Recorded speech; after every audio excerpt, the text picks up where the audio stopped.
فاسألوا أهل الذكر إن كنتم لا تعلمون. Yang lain, ini menandakan iblis dan syaitan umumnya tidak tahu yang gaib. Mereka tidak tahu kalau nanti terjadi perang Badar, muslimin yang akan menang. Mereka maunya pasukan Quraisy keluar. Jadi syaitan hanya bisa berusaha, dan mereka tidak tahu hal yang gaib sama sekali. Mereka berusaha menggoda kita, kalau kita tepis maka dia tidak tahu berhasil atau tidak, atau akan berpengaruh atau tidak tahu. Seperti itulah. Maka akhirnya orang-orang Quraisy berhasil terpengaruh oleh pendapat syaitan tadi, dan akhirnya mereka keluar. Dan Allah menceritakan masalah itu dalam surah Al-Anfal. Surah Al-Anfal ini banyak menceritakan tentang perang Badr. Surah nomor 8 ayat 48. A'udzu billahi minasyaitonir rajim. Wa idz zayyana lahumus syaitanu a'malahum wa qala la ghaliba lakumul yawma minan nasi wa inni jarul lakum. فلما تراءت الفئتان نقص على عقبيه وقال إني بريء منكم إني أرى ما لا ترون إني أخاف الله والله شديد العقاب. Dan ingatlah ketika syaitan menjadikan mereka memandang baik pekerjaan mereka dan mengatakan, tidak ada seorang pun yang dapat menang terhadap kalian pada hari ini. Maksudnya tadi ini cerita tentang syaitan yang menjelma jadi Suraka bin Malik memotivasi Quraisy untuk menyerang Nabi SAW. Maka syaitan berkata, tidak ada seorang manusia pun yang bisa menang terhadap kalian pada hari ini, dan sungguhnya saya ini pelindung kalian. Maka tak kala kedua pasukan sudah berhadapan, syaitan sudah lihat ternyata pasukan muslimin ada, gitu kan, dan kuat. Maka syaitan pun berkata, sesungguhnya saya berlepas diri dari kalian. Sesungguhnya saya dapat melihat apa yang kalian tidak dapat lihat, dan sesungguhnya saya takut kepada Allah, dan Allah sangat keras siksaannya. Kata sebagian ulama tafsir, syaitan pada saat itu hadir di perang Badar, kemudian dia melihat malaikat yang turun membantu kaum muslimin. Maka pada saat itu dia mengatakan, saya takut, saya lihat apa yang kalian tidak lihat. Saya bisa lihat malaikat, kalian tidak bisa lihat malaikat. Dan saya takut kepada Allah karena Allah sangat keras siksaannya. Kalau malaikat begini sudah datang, habis nih ceritanya. Udah pasti kalah gitu. Tapi tadinya dia yang memotivasi orang Quraisy untuk keluar.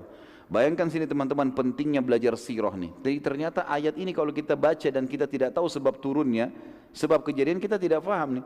Mungkin hanya umum, oh syaitan menggoda, tapi ternyata ini terjadi dengan luar biasa ya. Syaitan bisa menjelma jadi manusia, memotivasi orang-orang kafir untuk menyerang Nabi SAW.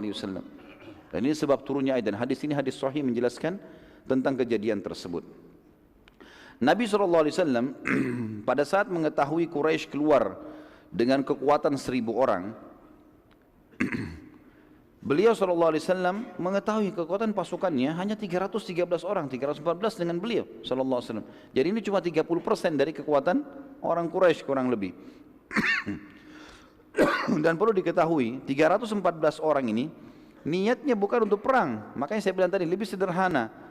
Tidak pakai baju pedang, tidak pakai baju besi, tidak pakai topi besi, pakai pisau, pedang sederhana. Ada yang cuma bawa tombak, ada yang cuma bawa beberapa busur panah saja.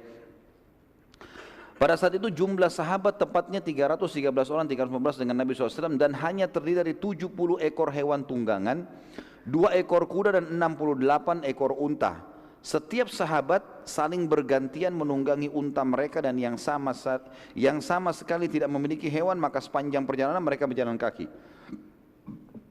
Sementara Quraisy memiliki 1000 orang, semuanya personil perang, terdiri dari 200 pasukan kuda dan 800 pasukan unta. Jadi semuanya menunggangi. Jadi kalau kita sekarang perang ini ada pejalan kaki, gitu kan? Pasukan muslimin jumlahnya banyak yang jalan kaki dan cuma sedikit, 68 orang saja, 68 ekor unta saja dengan 2 ekor kuda, jadi cuma 70 ekor kurang lebih. Jadi masih ada 200 sekian orang yang jalan kaki, lebih banyak jalan kaki gitu kan, dengan sederhana. Sementara Quraisy 1000 semuanya menunggangi kuda. Kalau kayak zaman sekarang semuanya pakai tank, dan yang lainnya sendiri cuma jalan kaki gitu. Quraisy juga membawa selain daripada 1000 personel kuat ke perang itu, mereka membawa juga ratusan ekor unta yang membawa makanan-makanan, ya, logistik mereka. Kemudian juga mereka membawa banyak wanita, penari-penari, ya, yang sengaja dipilih, yang memiliki suara-suara yang indah, badan-badan yang indah untuk memotivasi pasukan untuk berperang. Pada saat pasukan sudah saling dekat, maka turunlah wahyu Allah yang maha tinggi dan maha pemurah menginformasikan pada Nabi SAW tentang keluarnya pasukan Quraisy. Jadi sampai pada saat Quraisy sudah keluar dan sudah mendekati Badr, Nabi SAW waktu itu belum tahu kalau Quraisy sudah keluar. Informasinya Allah sampaikan pas Quraisy sudah dekat lokasi. Makanya tadi saya bilang di awal, banyak ulama tafsir yang mengatakan ini tanda kutip rekayasa Allah, strategi Allah supaya peperangan terjadi. Dan perlu digarisbawahi, waktu itu pertama kali orang-orang Madinah ikut berperang bersama Nabi SAW. Jadi ini berat, peperangan pertama, bukan hal yang ringan gitu. Harus di sini punya motivasi yang besar. Maka Nabi SAW mulai bermusyawarah dengan para sahabat. Telah turun kepada saya wahyu, informasinya pada saat itu Quraisy keluar dengan 1000 kekuatan, 200 pasukan kuda, 800 pasukan unta. Gitu ya. Kemudian ditambah lagi dengan ratusan ekor unta membawa logistik mereka, dan mereka membawa para wanita dan bekal-bekal yang banyak. Maka Nabi SAW berkata, wahai manusia, berikan pendapat padaku, apa saran kalian? Dan ini sebuah hikmah yang sangat besar ya. Nabi SAW sebenarnya sudah dapat informasi pada saat itu pasukan Quraisy keluar dan Allah menyuruh menghadapi. Tapi Nabi SAW bermusyawarah dengan para sahabat. Bagaimana pendapat kalian untuk menghidupkan jiwa mereka supaya siap untuk perang? Abu Bakar tanpa nunggu, manusia yang paling mulia dalam Islam, tidak pernah terlambat dalam kebaikan. Sampai Umar bin Khattab mengatakan, saya tidak pernah melihat diri saya dan muslimin bisa melampaui Abu Bakar dalam kebaikan. Setiap Nabi sebutkan satu, dia sudah ada duluan. Selalu gitu. Sedekah, kita baru bawa harta sudah ada di depan Nabi. Umar pernah bawa setengah hartanya, datang ke masjid. Nah, waktu Nabi bilang jihad, sedekah, lalu dia kaget, Abu Bakar sudah ada. Padahal dia sudah bilang, waktu Nabi bilang jihad, saya hari ini akan dahului Abu Bakar. Begitu datang ke masjid, Abu Bakar sudah ada. Lalu Umar mengatakan, pasti hari ini sedekah saya lebih banyak, karena saya 50%, seluruh harta setengahnya, setengah harta saya bawa. Lalu duduk, lalu dia tanya Abu Bakar, hai Abu Bakar, apa yang kau berikan? Kata Abu Bakar, seluruh harta saya. Abu Bakar berdiri, pada saat itu ya, pada saat lagi genting-gentingnya nih, ini tunggu pendapat, ini satu pendapat berpengaruh besar pada perang atau tidak. Abu Bakar mengatakan, wahai utusan Allah, lanjutkan langkah anda dan kami bersama anda. Perang, pulang, kami siap. Nabi SAW berterima kasih pada Abu Bakar. Baiklah, terima kasih Abu Bakar. Nabi cuma bilang, berikan aku pendapat wahai manusia. Siapa lagi yang punya pendapat nih? Lalu berdiri setelahnya Umar radhiyallahu anhu. Umar berdiri mengucapkan kalimat yang sama dengan Abu Bakar, ya Rasulullah, melangkahlah. Di mana anda mau pergi maka kami ikut. Perang, pulang. Nabi SAW terima kasih pada Abu Umar, lalu Umar duduk. Nabi masih ulangi, wahai manusia, berikan pendapat. Berdiri lagi sahabat Nabi yang mulia, Al-Miqdad Ibn Amr radhiyallahu anhu, terkenal. Miqdad ini teman-teman sekalian adalah orang yang luar biasa, sampai dikenal kekuatannya sampai dengan 1000 orang. Umar bin Khattab pun mengakui itu. Dia mengatakan, wahai Rasulullah, berbuat apa saja yang telah Tuhan anda perintahkan. Apa saja? Kami tidak akan mengucapkan kepada anda seperti yang diucapkan oleh Bani Israel kepada Musa alaihissalam. Dalam surah Al-Ma'idah, surah nomor 5 ayat 24.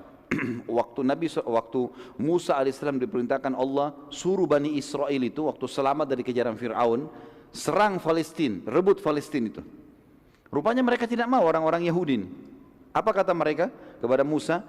Mereka berkata, surah Al-Ma'idah, surah nomor 5 ayat 24, A'udzubillahi minasyaitonirrajim, qalu ya Musa, inna lan nadkhulaha abadan ma damu fiha, fadhhab anta wa rabbuka faqatila innaha huna qaidun.